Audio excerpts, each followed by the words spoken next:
Okay, so like I said, I'm a researcher at King's College London. There I run a lab where we look at neutralising antibody responses to different pathogenic viruses. So we look at antibodies to viruses such as HIV and SARS-CoV-2, which are probably things you've heard about, but we also look at antibodies to other types of viruses, including hantaviruses, flaviviruses, and arenaviruses. And these are all zoonotic viruses, so these are viruses that can pass from animals into humans and cause disease.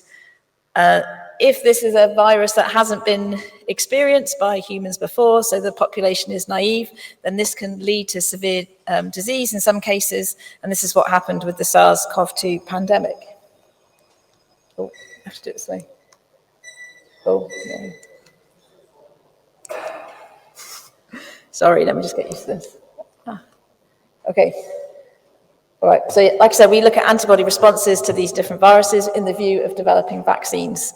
So there's been a number of pathogens which are biomedically important where vaccines have been developed and have been able to control a number of different diseases. So for example, Haemophilus influenza B, poliovirus, and influenza virus. But one of the most successful vaccines that was ever developed was the smallpox vaccine. And this was developed from an observation by Edward Jenner that the milkmaids who had been exposed to cowpox were infected with smallpox. And this idea that if you're exposed to one virus, then that would stop you from getting infected with another virus. And since the development of the smallpox vaccine, previously, 300 million people had died, but there's not been any infections within the last 40 years. So this just shows you the power of vaccines in producing or eradicating viruses. And the thing that made the smallpox vaccine so effective was the fact that it produced these antibodies that could kill virus and prevent infection.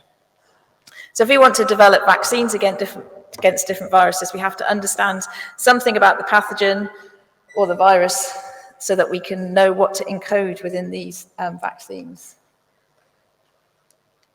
Okay, so we have to know about what types of proteins the virus has on the surface of its surface, and we then can use this information to develop vaccines, and these can be in many different formats. So things that you might be familiar with are killed virus vaccines, or subunit vaccines, or mRNA vaccines, or viral vector vaccines. And there's been lots of development in terms of the platforms that can be used for developing vaccines, but really what we need to know about is the proteins that are in the surface of these viruses so that we know what to encode in these vaccine platforms. And all these vaccines would produce antibodies, which then allow the immune system to fight against these pathogens in the future. So viruses have lots of things in common, but they also are different. So the things that they have in common are that they all have a protein coat, and this protein coat encapsulates the viral genetic material, which is the squiggly lines in the middle. So this can be either DNA or RNA, and this is the genetic material which allows the virus to encode a new copy of itself. So once the virus has infected the cell, it can use its genetic material to produce a new version of itself and go on to infect more cells. Some viruses also have an envelope protein, and the envelope around the outside, and this is important for presenting the viral glycoprotein. And it's the viral glycoprotein that's important for interaction with the host receptors on target cells, which lead to infection. So if we want to understand more about how a virus infects a cell and how we might develop a vaccine, it's important to understand the process by which the virus can enter the cell so that we can then target this in terms of vaccine development. So most viruses will use a host cell receptor, which is shown here in blue, and it will interact with this, with the receptor, and it allows the virus to attach to the host cell. The glycoprotein then often changes in its structure, which allows it then to fuse with the membrane of the target cell. And this allows the virus then to enter into the cell. And once fusion has happened, the viral DNA is then enters into the cell, and this allows production of new viruses. And this is where you have infection. So what happens in natural infection is that our immune systems will produce an antibody response against the virus, and these antibodies will typically bind to the surface glycoproteins on the surface of the virus, and this will either directly inhibit the interaction with the host cell receptor, so act as a physical block stopping this from happening, but it can also bind to these glycoproteins on the surface and stop the conformational changes, so the protein from changing shape and allowing membrane fusion. And the point of vaccines is to expose your immune system to the proteins that we would see on the surface of the virus so that you can produce these types of antibodies, create memory B cells, so that if you are then exposed to this virus at a later date, that you will produce a quick immune response and prevent a infection in the future. Okay. So like I said, my lab's interested in studying antibody responses to pathogenic viruses. So when the SARS-CoV-2 or the COVID-19 pandemic began, the university was closed, but if we wanted to do SARS-CoV-2 research, we were allowed to stay and do that. So we decided we didn't want to sit at home doing nothing. So we started working with some of the clinical colleagues at St. Thomas's Hospital in London, where they had one of the largest intakes of COVID-19 patients in the UK. And they were collecting different serum samples, blood samples from patients, and we were helping them in diagnostics, because at that point there was not very good diagnostics in the UK. But through this collaboration, we were able to start looking at what was the antibody response like in individuals who were infected with SARS-CoV-2. And this was an exciting time because not much was known about what was happening, or what the immune response would be like to SARS-CoV-2 and what would be happening in the future. So we worked with the clinical colleagues, and they were able to give us a large biobank of samples from SARS-CoV-2 infected people. And some of these patients were in hospital for a number of weeks, and they were able to collect samples over a period of time, which allowed us to look at the kinetics of the antibody response following infection, and also at the magnitude. So we had samples from different patient groups. So we had people who were experiencing moderate to severe disease, which is going to be shown in the red line, but we also had samples from people who had mild or asymptomatic disease. These were often the doctors in the hospital. And we were, like I say, we were able to look at the kinetics and the magnitude of the response. So here we showed that following the infection, you saw a peak in the antibody response. So you can see the response is rising. And then after a period of time, we saw a decline in the antibody response, and this waned to a certain extent. And this was true of both the individuals who had very severe disease, but also the individuals who had mild or asymptomatic disease. So this is what you would classically expect in an acute viral infection. So this was reassuring that actually in infection, we're producing the normal type of antibody response.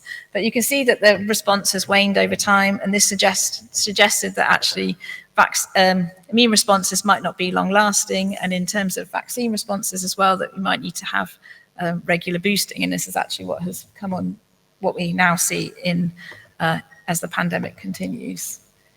So we also compared the peak of the antibody response between those who were experiencing mild disease and those who are experiencing severe disease. And you can see that the peak of the response was much higher in those who had severe disease compared to those who had mild disease. So this might seem a little bit counterintuitive, because you might think those who are more ill would have a worse antibody response because they haven't got the antibodies present. But actually, those who were more ill had a higher amount of virus in their body, which was making them ill. And this provided more stimulation to the B cells, which produced more antibody. But by the time the antibody had been produced, the disease was already bad. So they produced a better response, but the response was too late. So that's one of the benefits of vaccination, is that you can have the response coming up quicker, rather than in a primary infection where it takes longer. But you can see that those who had mild or asymptomatic disease did produce fairly good antibody responses. So it was assumed that when you had a mild disease, you would still have some level of protection in the future and wouldn't necessarily go on to have a severe disease if you're infected again. So we also wanted to understand a bit more about the types of antibodies that the SARS-CoV-2 infection might produce. So in my lab, we use a technique called antigen-specific B cell sorting. So here on the left, these are examples of memory B cells, and you can see on the surface they have a B cell receptor, and each B B cell encodes a specific B cell receptor, which is specific for a particular viral antigen. So we can select these specific cells using a technique called flow cytometry. And we can isolate one individual cell in one individual well of a 96-well plate.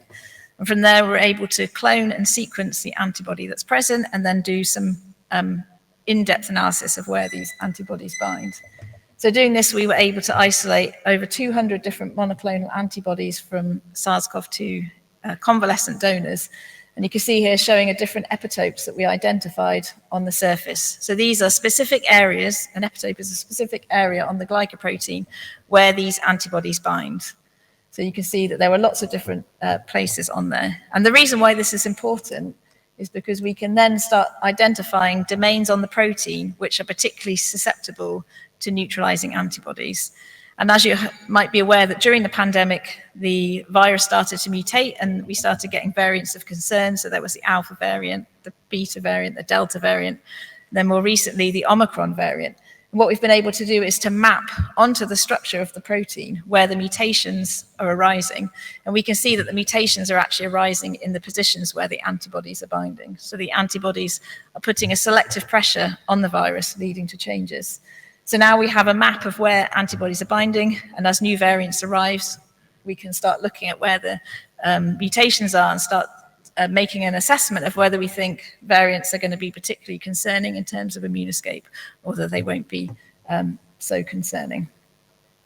So as you're probably aware, there was quite rapidly a SARS-CoV-2 vaccine produced, and it rolled out across the world, and that kind of allowed us all to get back to normal life. You might ask a question, well, how is it that we were able to develop, or scientists were able to develop a SARS-CoV-2 vaccine so quickly, yet there's still no HIV vaccine? Researchers have been working on this for over 30 years, and we still have no vaccine. So this is something that I've been working on prior to the SARS-CoV-2 pandemic, and it's a question I get a lot from friends and family. How come, what's going on? So for the next bit of the talk, I want to talk a bit about why HIV is more difficult and the avenues that people are investigating for HIV vaccine development. So some people might think that an HIV vaccine is not really needed anymore because we've got antiretroviral therapy, but in the developing world, a vaccine is really needed to reduce the number of new infections that are occurring each year. So there's a large amount of researchers working in this area trying to pursue an HIV vaccine. So HIV has a number of different challenges compared to SARS-CoV-2. So the first thing is that HIV is a retrovirus.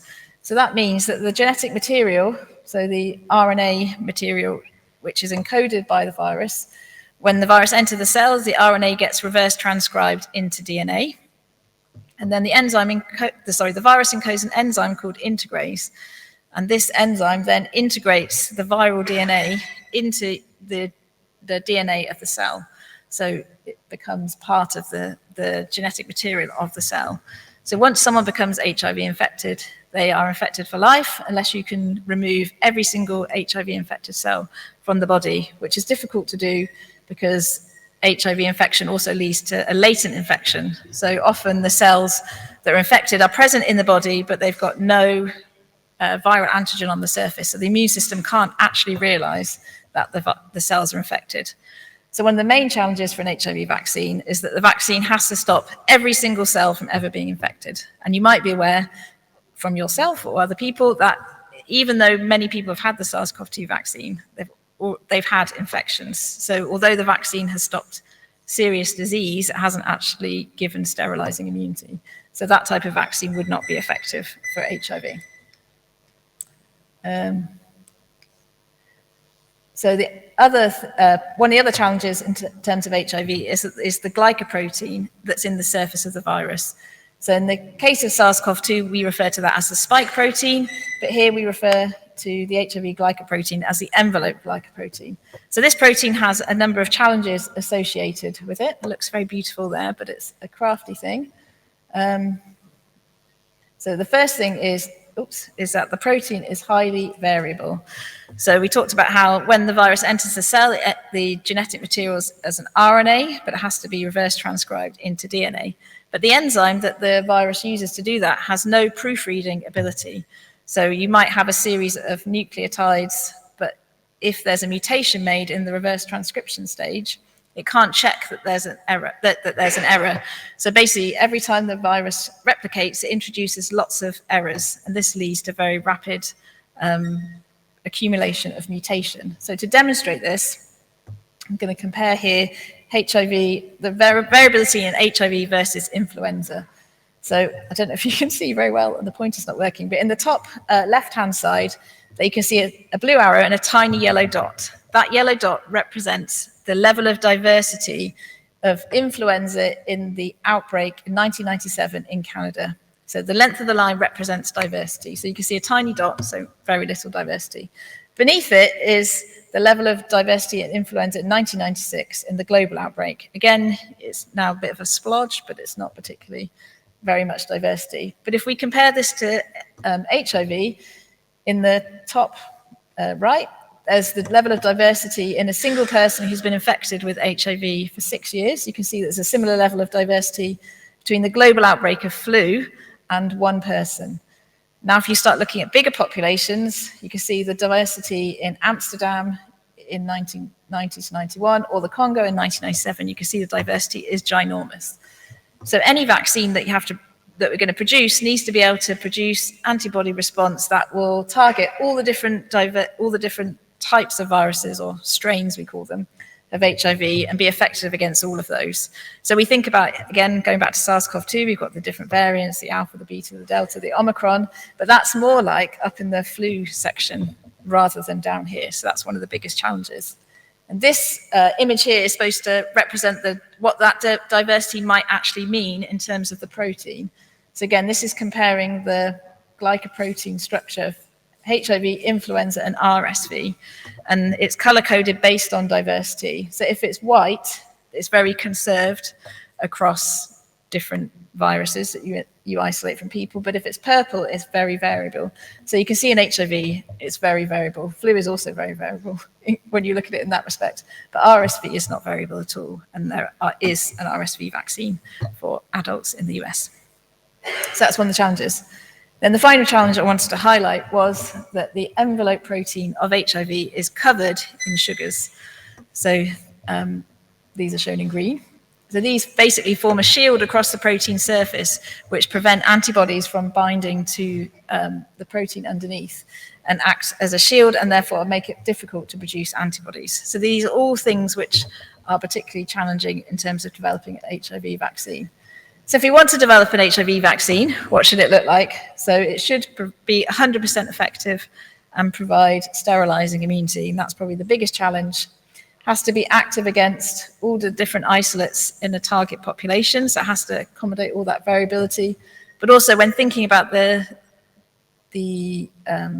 types of populations that will be needing this vaccine, it needs to be long lasting and have a simple vaccination schedule, which has been improved with the COVID-19 vaccines, because large rollout of vaccines has been optimized.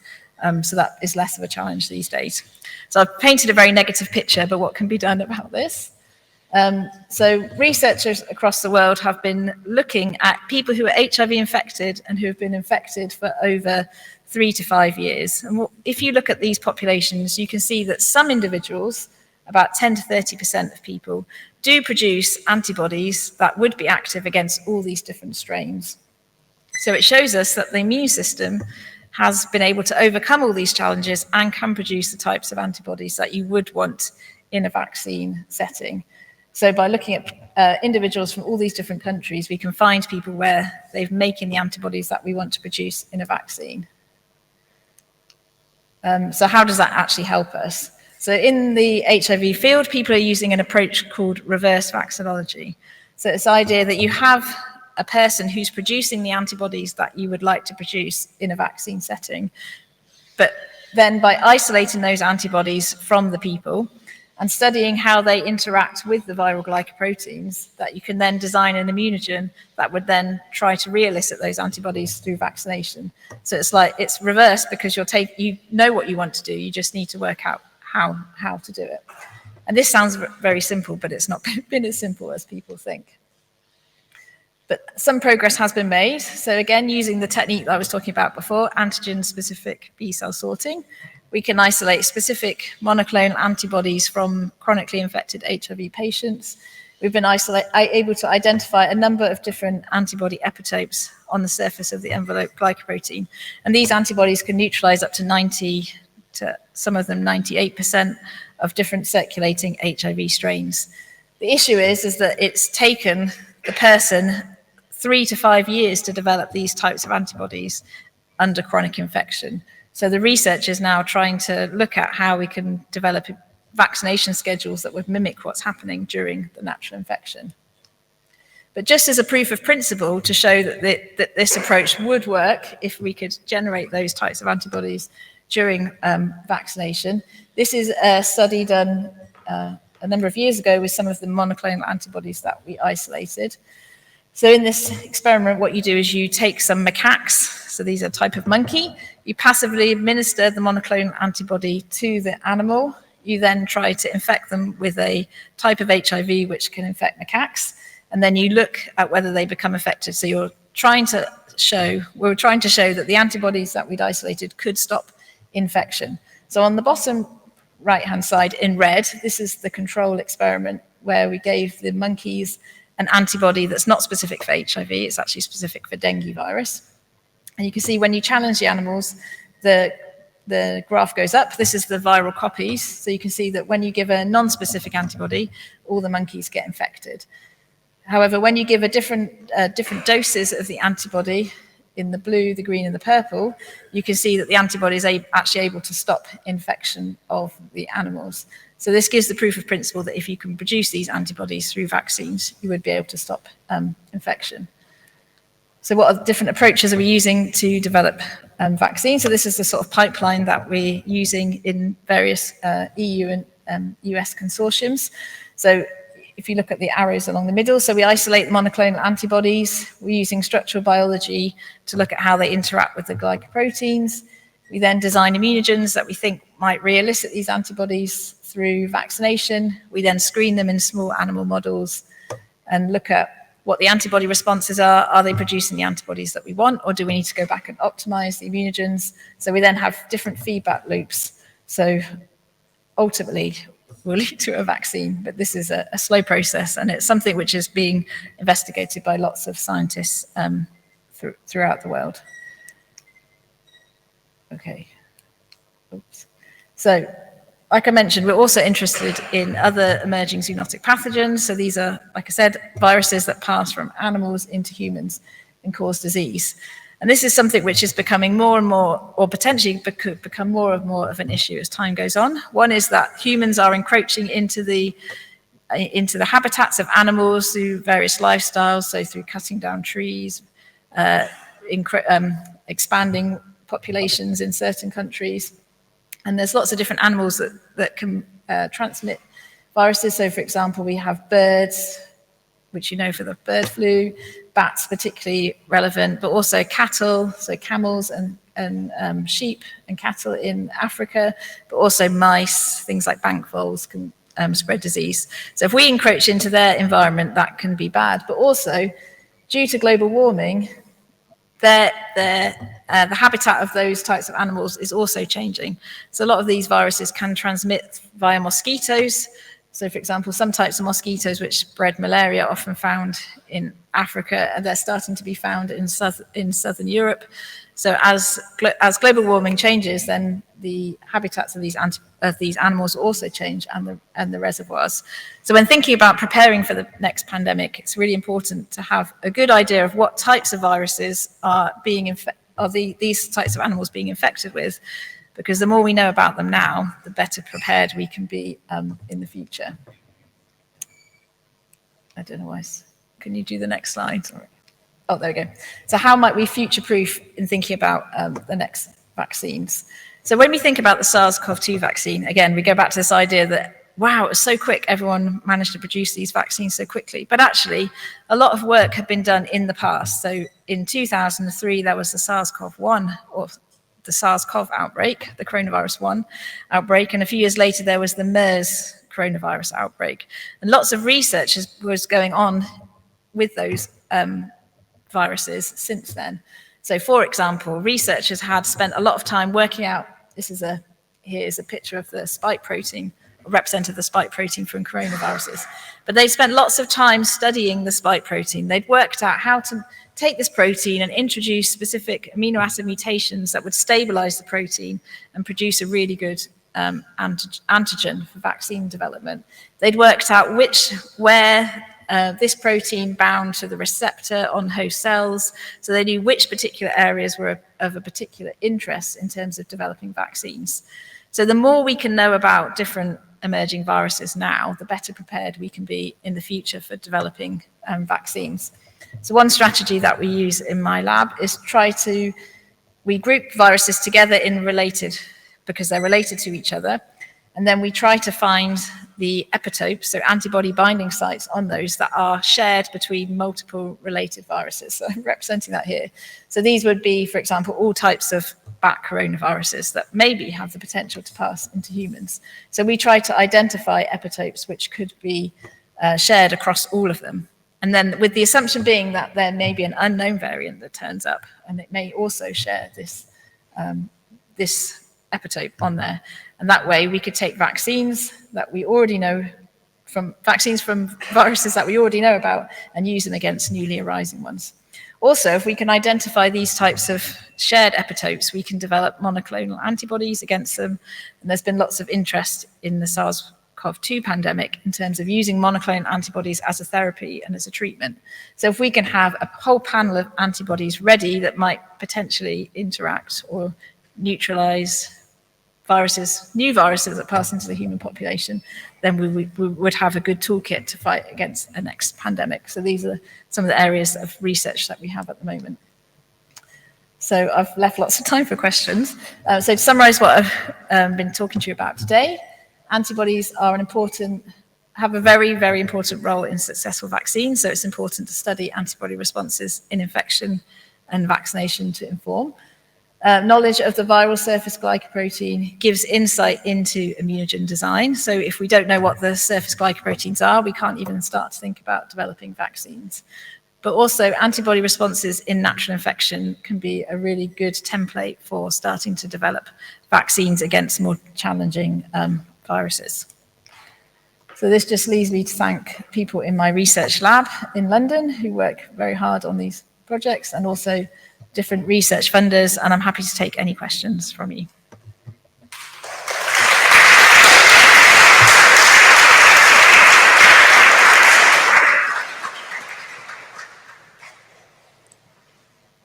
Okay, so if anyone has any questions, just wait for me to get to them with the microphone, and then feel free to ask them. Does anyone got any questions? Yeah.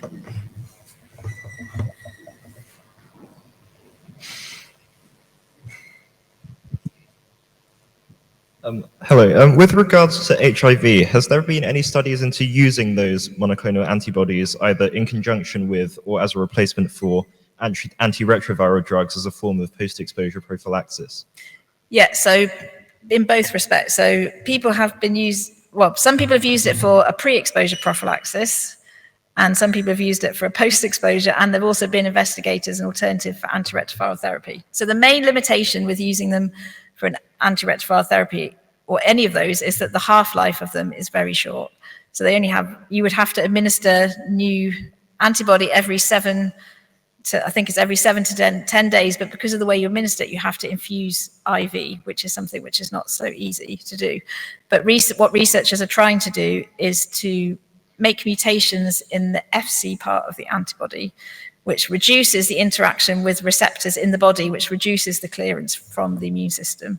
So it's an approach that people use in the cancer therapy field as well. So people have now been able to increase the half-life to 6 months.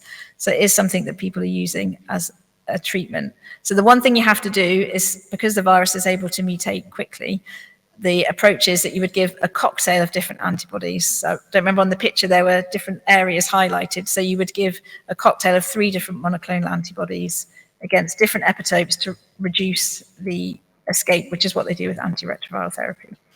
So it is being investigated, yep.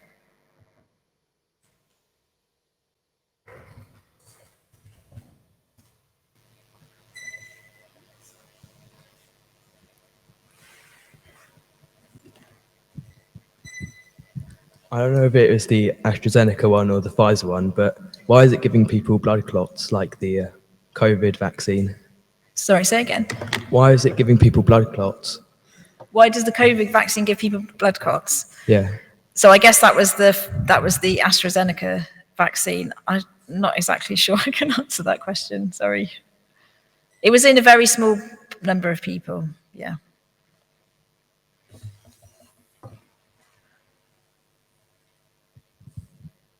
I heard of a case where there was I think it was a Chinese scientist who used CRISPR during an IVF process to make sure that the developing fetus would be resistant to HIV. And I think it ended up working. But do you think that there's a potential for that to even be like ethical or possible as a preventative treatment in the future? Okay, yeah, so this is quite a bad thing that the people did in China. So basically, for HIV to infect a cell, you need to have the receptor CD4, and then you have a CXCR4 or CCR5. So some people naturally have a mutation in the co-receptor, which is CCR5, which stops them from getting infected. So there's been two cases of people who've been cured of HIV, and what they had cancer as well, and they had a bone marrow transplant, and the cells, their CD4 cells, were replaced with cells which lacked or had a mutation in CCR5, so they couldn't then be reinfected, so they were then cured. So that led to this study where in China, there was a scientist who, without ethical approval, genetically modified the two embryos and put in the CCR5 mutation, which meant that the children would never be able to become HIV infected. He was then subsequently arrested and put in prison because it was illegal. But anyway, that's a very, very extreme case of trying to stop people becoming HIV infected. So I think in the long term, it's not going to be a solution to the problem. It is something which is interesting scientifically, but like with the curing of people with HIV, they've tried to do this bone marrow transplant with cells that were resistant to HIV in a number of different patients. And there's only been 2 people that it's worked for. And it's incredibly expensive and actually quite a risky procedure. I mean, their cancer was very extreme. So it does work, but I think there are better ways to prevent HIV infection than genetically modifying embryos. Yes.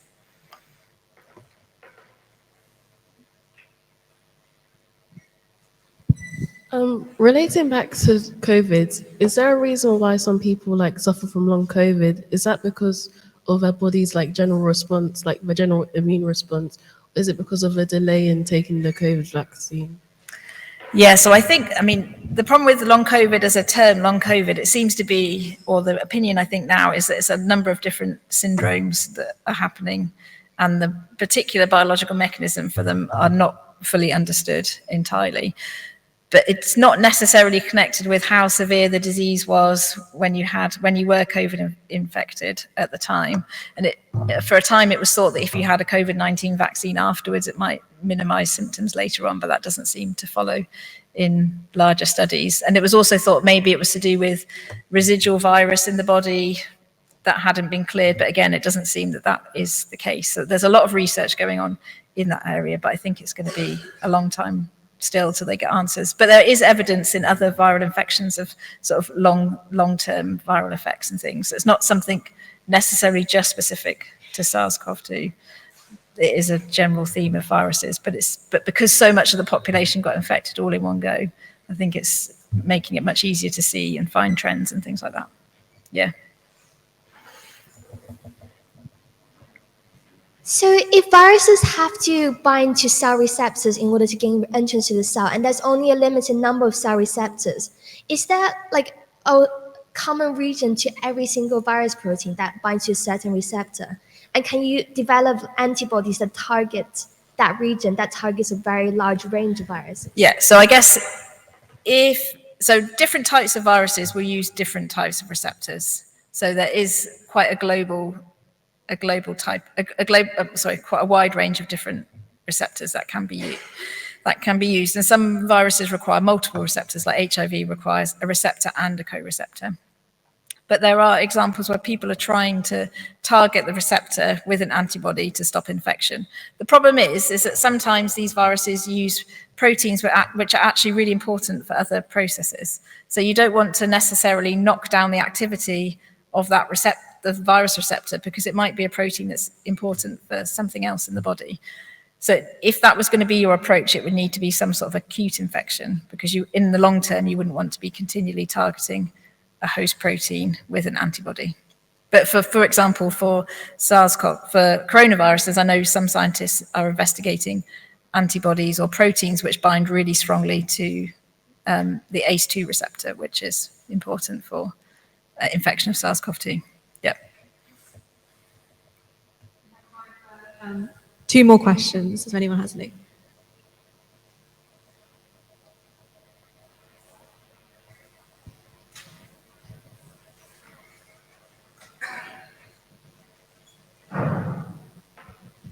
You mentioned with like HIV, it requires co-receptors and receptors, and it has that shield, which makes it so tough to develop a vaccine for.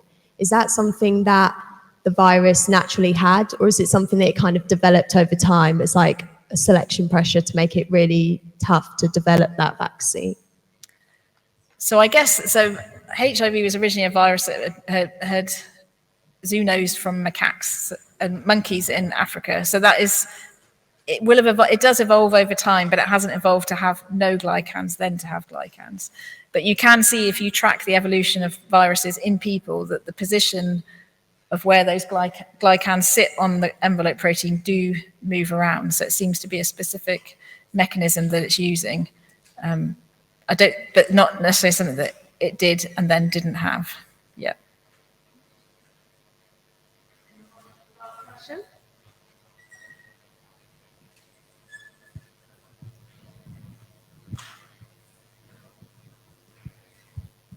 I'm just wondering, do you think that the development of, vaccinations against certain viruses is slowed down due to like prejudice? For example, like with HIV, do you think prejudice against gay people and minority groups like slowed down the development of vaccinations? I think more maybe anti-vaxxers might slow down the development of vaccines. I mean, in the HIV field, that people infected with HIV are very encouraging of research, and they're always very willing to get involved. So it's reached a kind of a tricky point, HIV vaccine research, in the sense that antiretroviral therapies, if available and used properly, can mean that people have no virus detectable in their body, which means they then can't pass it on to other people. So then and pre-exposure prophylaxis, so giving antiretroviral therapy prior to exposure to HIV, is also really efficient if drugs are available and are taken as instructed. So there's a lot of ethical problems now about whether it's actually ethically okay to do a vaccine trial for HIV, where you might have a vaccine that works 50%, but actually the pre-exposure prophylaxis will work 100%. So is it ethically okay to give something that you know is not as good as something when there's alternatives? So that is the more likely to slow down vaccine development. But actually there's a lot of research now with animal models, and there's lots of information in terms of correlating the animal model with the human data. So improving that type of thing will speed things up more. Yeah.